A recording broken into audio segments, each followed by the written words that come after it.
VIP voice இன் police. இது police பொதுமக்கள் நல்லுறவுக்கான குரல். அனைவருக்கும் வாய்ஸ் இன் போலீஸ் உங்கள் விஐபியின் வணக்கங்கள். அப்புறம் அந்த நம்மளுடைய முந்தைய பதிவிலேயே சொல்லியிருந்தோம். அப்போ சொன்னது மாதிரி அந்த சாட்டன் தொடர்பாக ஜூனியர் ரிப்போர்ட்டர் அது வந்து அந்த எஸ்பிசிஐடி எடுக்குது. ஆனால் அதனுடைய போலீஸு சாட்டன் பியூரோ அது under the control of SBCID. அவங்க வந்து கடந்த 14/3/2024 நோட்டிஃபிகேஷன் வந்துருந்துச்சு. அதன் சார்பாக இந்த 15/4/2024 லாஸ்ட் டேட்டு அப்ளை பண்ணுறதுக்கு. அந்த தகுதி உள்ளவர்கள் இருந்தீங்கன்னா அதை அப்ளை பண்ணுங்கள். அதனுடைய தகுதி அப்படின்னா கல்வி தகுதி பார்த்திங்கன்னா வெறும் +2 தான். அகாடமிக் குவாலிஃபிகேஷன் வெறும் +2. அந்த ஷார்ட் ஹேண்டுக்கே உரித்தான தகுதி. ஷார்ட் ஹேண்டில் வந்து English type and shorthand English போத்துலேயும் ரெண்டுலேயும் வந்து ஹையர் கிரேடு வேணும் அப்படின்னு சொல்லி கேட்டிருக்காங்க. அப்புறம் தமிழ் ஷார்ட் ஹேண்டை பொறுத்த வரைக்கும் அந்த ஒர்க்கிங் நாலேஜ் இருந்தால் போதும் அப்படின்றாங்க. ஆனால் தமிழ் ஷார்ட் ஹேண்டு அவ்வளோ இது இல்லை. முன்னாடிலாம் வந்து short hand Tamil and English short hand higher அப்படின்னு சொல்லி கேட்பாங்க. ஆனால் முன்னாடி நிருபரே வந்து பத்திரிகை துறை தான். இது ரிப்போர்ட்டர்னால் நிருபர் யாரோ ஸ்டெனோன்லாம் போட்டிருந்தாங்க. அப்படிலாம் கிடையாது.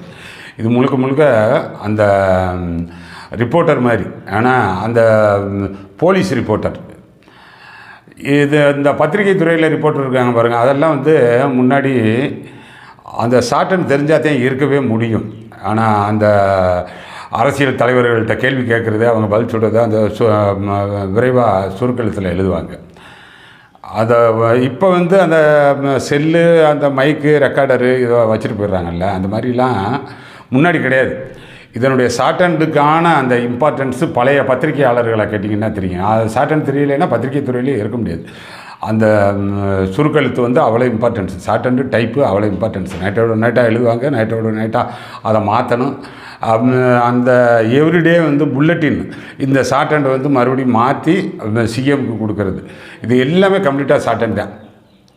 வந்து அரசியல் கட்சியினுடைய அனைத்து கூட்டங்களும் அந்த போலீஸ் பாதுகாப்பு கொடுக்குற மாதிரி நாங்கள் இருக்கும்போது அந்த ஷார்ட் ஹேண்ட் ரிப்போர்ட்டருக்கு அவங்களுக்கு ஒரு நோட்டு சொல்லிடணும். காலையில் டிஎஸ்ஆர் வந்த உடனே அவங்களுக்கு சொல்லிடணும். அவங்க ஒரே நாள் 3 கூட்டம் 4 கூட்டம் நடக்கும். யார் அவங்க வந்து எங்கெங்கே போகிறது அப்படின்னு சொல்லி அந்த ஷார்ட் ஹேண்டில் அவரில் ஒரு சீனியர் ரிப்போர்ட்டர் இருப்பார். அவருக்கு கீழே 4 பேர் 5 பேர் இருப்பாங்க. அவங்க பார்த்து பிரித்து அனுப்புவாங்க. இதுதான் அதனுடைய தன்மையாக இருந்துச்சு.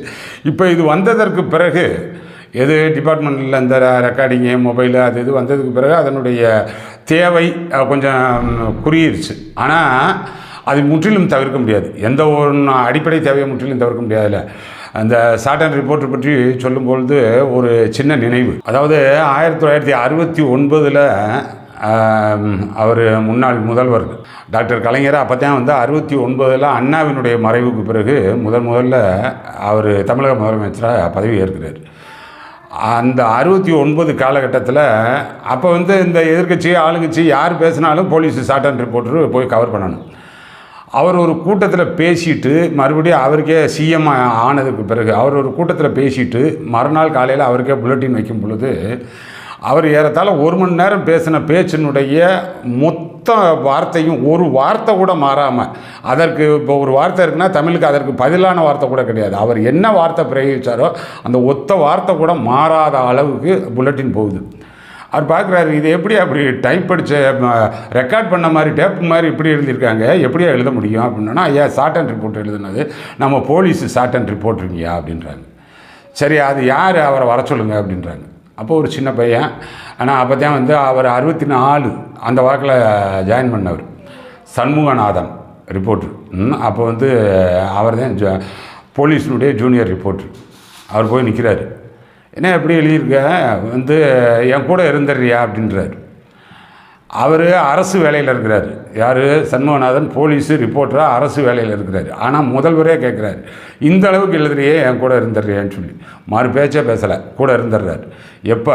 1969 கலைஞர் இறக்குற வரைக்கும் 2018 வரைக்கும் 50 ஆண்டு காலம் கலைஞரின் நிழல்னு வர்ணிக்கப்பட்டவராக கூடயே இருந்தார். சண்முகநாதன் பின்னாடி இருப்பார் பாருங்கள், இந்த படம் போட்டிருக்க பாருங்க. ஆனால் அப்படியே டிட்டோவாக அவர் கூடயே இருப்பார். என்ன எங்கே உட்காந்து அவர் பேட்டி கொடுத்தாலும் சரி பேசினாலும் சரி பின்னாடி உட்காந்து எழுதிக்கிட்டே இருப்பார். ஷார்ட் ஹேண்ட் தான் அவருக்கான வேலை. ஒரு தனியாக ஒரு சின்ன ரிப்போர்ட்ரு ஒரு உயர்ந்த ஒரு நிலையை போய் எப்படி சந்திக்கக்கூடியது. ஏன்னா அந்த அவருடைய தொழிலினுடைய திறமை வேறு எதுவும் பார்க்கல. 50 வருஷம் அதுக்கடுத்து 2018 இருந்தார். அவர் 2019 20 அவர் இறந்து போயிட்டார். கூட இருந்தார் கலைஞரின் நிழலை. சரி இருக்கட்டும். இப்போ இந்த பதவிக்கு இதில் நீங்கள் பார்த்தீங்கன்னா ஒரு பேக்லாக்கு ஒரு 18 இருக்கும். பேக்லாக்கே 18னா சரியாக ஆள் கிடைக்கலன்னு அர்த்தம். 36 வந்து இதனுடைய ரெகுலரு, பேக்லாக்கு ஒரு 18, ஆனால் 54. இப்போ இதில் இந்த ஒரு எழுத்து தேர்வு, ஆனால் இவங்களுக்கான ஸ்கில் டெஸ்ட்டுன்றாங்க. ஆனால் அந்த ஸ்கில் டெஸ்ட்டு ஒரு 80 மார்க்கு. அப்புறம் தமிழில் அவங்களுக்கான தமிழ் நாலேஜ் இருக்கணும்னு சொல்லி தமிழில் ஒரு எலிஜிபிலிட்டி டெஸ்ட்டு, அது ஒரு 50 மார்க்கு. அப்புறம் இன்டர்வியூ ஒரு 20 மார்க்கு.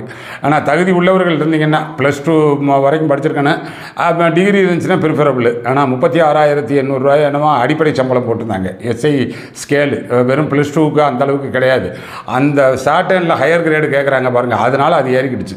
ஷார்ட் ஹேண்டு அந்த English and short hand English, type writing and short hand English ரெண்டுலேயும் வந்து அந்தளவுக்கு வேணும் அப்படின்னு இருக்காங்க. அது இருக்கக்கூடியவர்கள் அதை அப்ளை பண்ணி பாருங்கள்.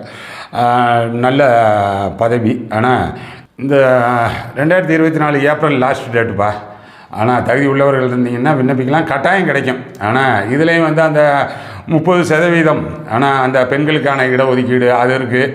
அப்புறம் அந்த ரோஸ்டர் சிஸ்டம், ஆனால் கம்யூனல் ரோஸ்டரு, அந்த ஜிடி, அப்புறம் அந்த BC, BCM, SC, SCA, ST, அதில் உமனு, ஆனால் அதில் பிஎஸ்டிஎம்முக்கெலாம் வந்து இந்த பிடிஎஃப் போட்டிருக்கேன் இவங்க அறிவிப்பில். அதோட பிஎஸ்டிஎம்முக்கான அந்த அரசு அறிவிச்சிருக்கிற ஜிஓ, ஆனால் 82 மனிதவள மேலாண்மை துறை, ஆனால் அதிலேருந்து அந்த 16/8/2021 ஒரு ஜிஓ போட்டிருக்காங்க.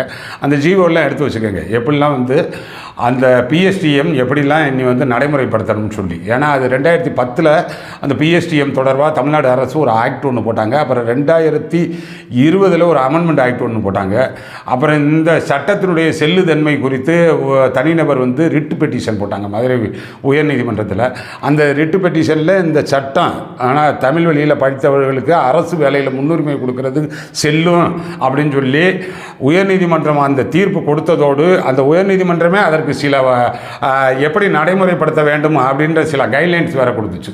அதெல்லாம் அதை போட்டு வச்சுருக்கேன் பாருங்கள், அதை எடுத்து வச்சுக்கோங்க. அதெல்லாம் வந்து தேவைப்படும்.